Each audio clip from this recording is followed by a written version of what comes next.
Hello friends, अगर आप भी फुल टाइम ट्रेडर बनना चाहते हैं तो हमने एक सीरीज बनाई है। इसकी पहली वीडियो में हमने बात की थी कि कैपिटल एडिक्वेसी और रिस्क मैनेजमेंट कितना जरूरी है। उसी सीरीज की सेकंड वीडियो में हम बात करेंगे आज कि why fundamental analysis is very important for traders.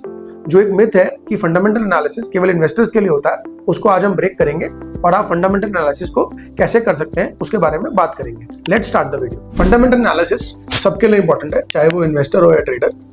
I think ये एक मिथ है कि शॉर्ट टर्म ट्रेडर्स के लिए फंडामेंटल एनालिसिस इंपॉर्टेंट नहीं है।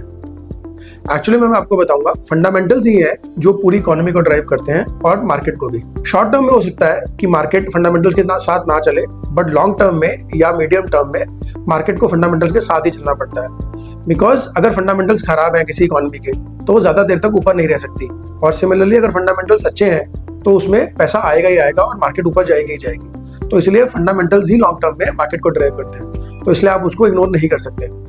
और अगर आप फंडामेंटल्स के साथ ट्रेड करेंगे तो वो आपको एक अलग ही एज देगा और आपको अच्छे ट्रेड्स मिलेंगे जिसको आप लॉन्ग टर्म ट्रेंड राइड कर सकते हैं। मैं आपको कुछ एग्जांपल से बताना चाहूंगा कि फंडामेंटल्स के साथ रहने से आपको कैसे फायदा हो सकता है। फंडामेंटल स्टडी करने से आप वीक स्टॉक्स में ट्रैप होने से बच सकते हैं। फंडामेंटल स्कैनर्स को रन करने से आपके वीक स्टॉक्स वॉच लिस्ट से बाहर हो जाएंगे, तो आप केवल स्ट्रॉन्ग स्टॉक्स को ही ट्रेड करेंगे। कुछ एग्जांपल्स मैं आपको बताता हूँ। जो चार्ट्स पर अच्छे लग रहे थे, सपोर्ट पे लग रहे थे, लेकिन फंडामेंटल वीक होने की वजह से कभी रिकवर नहीं कर पाए। फॉर एग्जांपल आपने सुना होगा Vodafone idea, BCG, yes bank, Reliance communications, DHFL. ऐसे कई स्टॉक्स हैं जो अपने टाइम पे प्राइम पर होते थे बट अभी पेनी स्टॉक्स में आते हैं। तो इसलिए आपको फंडामेंटल्स को ध्यान में रखकर ही ट्रेडिंग करनी है। सेकंड, फंडामेंटल कैटलिस्ट जैसे कि अर्निंग्स रिपोर्ट, क्वार्टरली या yearly, similarly Fed reports, Fed bank की पॉलिसी, इंडिया में आरबीआई की पॉलिसी, जीएसटी में चेंजेस, ये सब आपको ट्रैक करने हैं। Because without this you will not be able to identify the trend और आप गलत साइड में फंस जाओगे। तो इसलिए आप इनको इग्नोर नहीं कर सकते। सिमिलरली आपको सेक्टर के साथ ही रहना है। जो सेक्टर अप ट्रेंड में है, फंडामेंटली जो स्ट्रांग है, आपको उनके सेक्टोरल लीडर्स को ही ट्रेड करना है। उससे आपकी ट्रेडिंग भी काफी आसान हो जाएगी। सेकेंडली, अगर आप शॉर्ट टर्म ट्रेडर भी हैं तब भी आपको फंडामेंटली स्ट्रॉन्ग स्टॉक्स के साथ ही रहना है। उसके दो फायदे हैं। एक तो आप वीक स्टॉक्स में एंटर नहीं करेंगे तो आप वहां पे बच गए।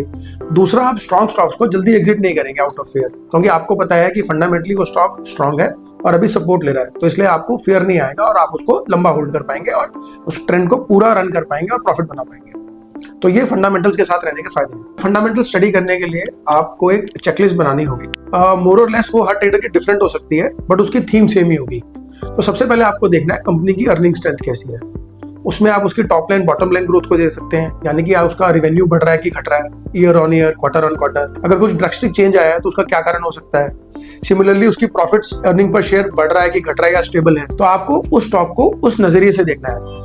हर सेक्टर को आप सिमिलरली वैल्यूएट नहीं कर सकते, बिकॉज हर सेक्टर का वैल्यूएशन डिफरेंट तरीके से होता है। बैंकिंग में अर्निंग्स अलग तरीके से होती है, टेलीकॉम में अलग होती है, इंफ्रा में अलग होती है। तो इसका मतलब हर सेक्टर को आपको डिफरेंट तरीके से देखना है, तो इसकी आपको समझ होनी चाहिए। सेकेंडली, आपको देखना है कि कंपनी में डेट कितना है, उसका डेट टू इक्विटी रेशो क्या है।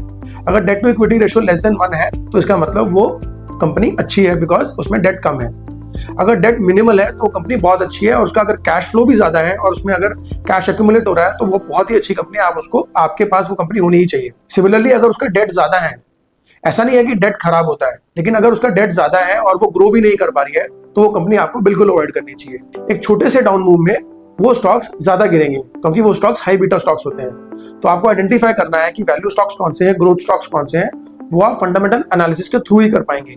आपको ऐसे समझ में नहीं आएगा, बिकॉज चार्ट्स पर सभी स्टॉक्स सेम लगते हैं। मैं मानता हूं कि भाव भगवान छे, but after price you have to study the fundamentals, because otherwise you will be stuck in bad stocks and एक दो ट्रेड ही आपका पूरा प्रॉफिट खा जाएगी। सिमिलरली, अगर आप वैल्यूएशन के पर्सपेक्टिव से भी देखें, अगर आप वैल्यूएशन में अच्छे हैं तो आप पी मल्टीपल्स, पीबी मल्टीपल्स या डीसीएफ एनालिसिस के थ्रू भी स्टॉक्स को इवैल्यूएट कर सकते हैं और उनका एक कंफर्टेबल स्टॉक प्राइस बता सकते हैं कि वो अंडर वैल्यूएट है कि ओवर वैल्यूएट। तो ये भी एक तरीका है फंडामेंटल एनालिसिस करने का। तो मैं अगर अपनी फंडामेंटल चेकलिस्ट की बात करूं तो मैं कंपनीज को 3 पैरामीटर्स पे मेजर करता हूं। The first one is earning strength. तो इसमें मैं अर्निंग स्ट्रेंथ देखता हूं, उसका टॉप लाइन और बॉटम लाइन दोनों ग्रो कर रहा है कि नहीं कर रहा, क्वार्टर ऑन क्वार्टर या ईयर ऑन ईयर। भले ही वो ग्रो ना कर रहा हो बट नेगेटिव नहीं होना चाहिए। Second parameter is the debt of the company. अगर debt to equity ratio more than 1 या 1.5 है, I extremely avoid that company, because जिन कंपनीज पे डेट ज्यादा होता है वो ज्यादा देर तक सस्टेन नहीं कर पाती। बट ये कंपनी टू कंपनी आपको देखना होता है, बट मेरे लिए मोर देन 1.5 है स्ट्रिक्टली नो। फिर मैं अगर चेक करना हो तो मैं इंटरेस्ट कवरेज रेशो भी चेक कर लेता हूँ। द थर्ड पैरामीटर मेरे लिए इंपॉर्टेंट है वैल्यूएशन। तो वैल्यूएशन के पैरामीटर्स में मैं पी या पीबी रेशो चेक करता हूँ, यानी कि प्राइस टू अर्निंग्स या price to book ratio check करता हूँ कि वो अपने इंडस्ट्री या अपने पीयर्स के हिसाब से ज्यादा है या कम है।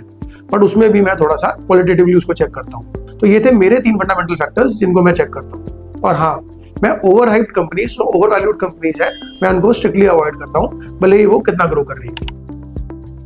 There are lot of books in the market, मतलब फंडामेंटल्स के लिए तो बहुत सारी किताबें हैं। तो मैं अगर आपको पर्सनली बोलूं तो आपको एनसीईआरटी की माइक्रो और माइक्रो इकोनॉमिक्स से स्टार्ट करना चाहिए, बिकॉज वो बहुत ही बेसिक टर्म्स में लिखी हुई हैं। तो आपको एक फंडामेंटल अंडरस्टैंडिंग आएगी दोनों मैक्रो प्लस माइक्रो की। आपको समझ में आएगा कि फिस्कल डेफिसिट क्या होता है, रेट चेंजेस से क्या डिफरेंस आता है, मार्केट कैसे ऊपर जाती है नीचे जाती है, मार्केट पे क्या इफेक्ट होता है मैक्रो पॉलिसी का। तो आपको वहां से वो बहुत अच्छे से समझ में आएगा। तो उसके बाद बहुत सारी क्लासिक बुक्स हैं, जैसे कि बेंजामिन ग्राहम की इंटेलिजेंट इन्वेस्टर। तो पीटर लिंच की 2 बुक्स हैं, जैसे वन अपॉन वॉल स्ट्रीट और लर्न टू अर्न। ये बुक्स बहुत अच्छी हैं। फिर आप वॉरेन बुफे सर के एसेज भी पढ़ सकते हैं, वो बहुत अच्छे हैं आपको फंडामेंटल पढ़ने के लिए। बट उससे पहले आपको एक फंडामेंटल अंडरस्टैंडिंग होनी चाहिए, जो आपको एनसीईआरटी से मिल जाएगी या कोई भी बेसिक बुक से मिल जाएगी। उसके बाद पारेख सर की भी एक बुक है बिहेवियरल फाइनेंस पे, value investing and behavioural finance पे, वो भी आप पढ़ सकते हैं। ऐसे बहुत सारे रेफरेंसेस हैं, बट ये कुछ बुक्स हैं जो आपको पढ़नी चाहिए। इससे आपको समझ में आएगा कि कैसे फंडामेंटल्स वर्क करते हैं और आप अपनी एक स्ट्रैटेजी बना पाएंगे फंडामेंटल्स को स्टडी करने के लिए। तो ये थी मेरी सलाह कि आपको फंडामेंटल्स को इग्नोर नहीं करना चाहिए अगर आप सक्सेसफुल और लॉन्ग टर्म ट्रेडर बनना चाहते हैं। Thank you.